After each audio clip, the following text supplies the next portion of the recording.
जय हरी शेतकरी मंडळींनो, आज मुख्यमंत्री श्री देवेंद्र फडणवीस साहेब यांच्या अध्यक्षतेखाली महत्त्वाची एक मंत्रिमंडळाची बैठक झाली।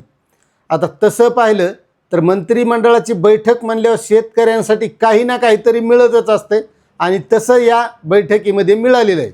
मात्र अपेक्षा अशी होती की आज म्हटलं जात होतं की जी काही कर्जमाफीची रक्कम आहे, ज्या शेतकऱ्यांनी आधार प्रमाणीकरण केलं असेल त्याच्या खात्यामध्ये वितरित केली जाईल आणि वितरित झाल्याच्या नंतर त्या शेतकऱ्यांचा पीक कर्ज पुन्हा मिळवण्याचा मार्ग मोकळा होईल। मात्र तसं काही झालं नाही, कारण या अगोदरच सहकार मंत्र्यांनी सांगितलं की तांत्रिक बाबी आहे, तांत्रिक बाबीच्या अडचणीमुळे 1-2 दिवस लागू शकतात आणि तसं पाहिलं तर अशा बऱ्याचशा तांत्रिक अडचणी असतात।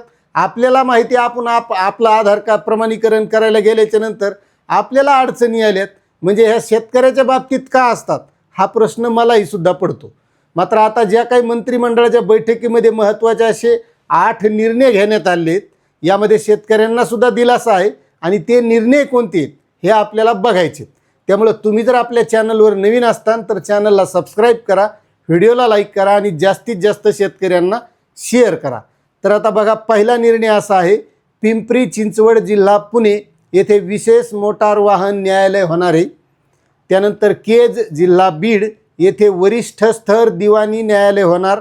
या न्यायालयासाठी आवश्यक न्यायिक अधिकारी व कर्मचारी यांची पदे व त्यासाठी आवश्यक खर्चाच्या तरतुदीसह मान्यता देण्यात आली। त्याच्यानंतरचा निर्णय आहे, किनवट जिल्हा नांदेड येथे जिल्हा व अतिरिक्त सत्र न्यायालय, सरकारी वकील कार्यालय व वरिष्ठ स्तर दिवाणी न्यायालय होणार। या न्यायालयासाठी आवश्यक न्यायिक अधिकारी कर्मचारी यांची पदे व त्यासाठीच्या खर्चास मान्यता देण्यात आली। त्यानंतर चांदवड जिल्हा नाशिक येथे वरिष्ठ स्तर दिवाणी न्यायालय, त्यानंतर त्यासाठी आवश्यक पदनिर्मितीसह खर्चास तरतुदीस मान्यता। आणि त्याच्यानंतर आहे सिल्लोड जिल्हा छत्रपती संभाजीनगर येथे सुद्धा जिल्हा व अतिरिक्त सत्र न्यायालय तसेच सरकारी वकील कार्यालय होणार। त्या अनुषंगाने न्यायिक अधिकारी व कर्मचारी यांची पदे मंजूर करण्यास त्यासाठीच्या आर्थिक तरतुदीसह मान्यता। आणि त्यानंतर महाराष्ट्र राज्य माहिती आयोगात राज्य माहिती आयुक्तांची आणखी 3 नवीन पदे, या पदासाठी आवश्यक अधिकारी व कर्मचारी यांची पदे निर्माण करण्यास मान्यता। आता न्यायालयाला बऱ्याच मान्यता मिळाल्या आणि लागायलेत न्यायालय, कारण लवकर काय न्याय होईना, केस तशाच पेंडिंग राहिल्यात आणि यामुळे लवकरात लवकर न्याय मिळावा म्हणून न्यायालयाच्या स्थापना करण्यात येणार आहेत। आता त्याच्यानंतर आहे मुंबई शहरासाठी सर्व शासकीय कार्यालयांची व बृहन्मुंबई महानगरपालिकेची वीज देयके, बृहन्मुंबई विद्युत पुरवठा आणि परिवहन उपक्रमच्या बेस्ट उपक्रम संयुक्त बिलिंग प्रणालीद्वारे केंद्रीकृत पद्धतीने अदा केली जाणार। त्यासाठी प्रशासकीय सुधारणेस मान्यता।